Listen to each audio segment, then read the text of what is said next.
Oke, video yang kalian tonton barusan adalah reka ulang dari sebuah adegan di film The Dark Knight 2009. Sebuah mahakarya dari Christopher Nolan dan tentunya sebuah performa yang legendaris dari the one and only Heath Ledger sebagai Joker. Dan tentu adegan yang gue coba tiru tadi nggak bisa dibandingin sama performa aslinya ya. Makanya gue perlu reka ulang karena copyright.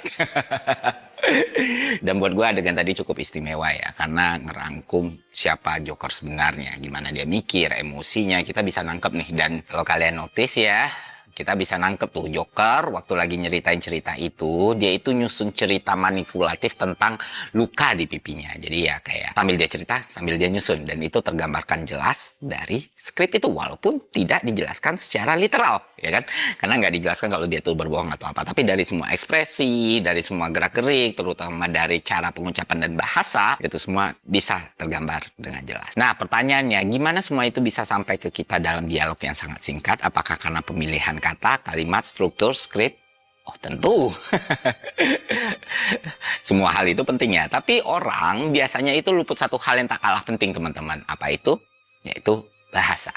Yap, dari sini ini gue sadar dan belajar bahwa bahasa Inggris punya kekuatan yang luar biasa buat menyampaikan emosi, maksud, dan dinamika yang kadang susah keluar secara optimal kalau menggunakan bahasa yang lain. Dan itu untuk pertama kalinya dalam hidup gue. Gue ngerasa kalau gue harus bisa ngomong bahasa Inggris dengan lancar.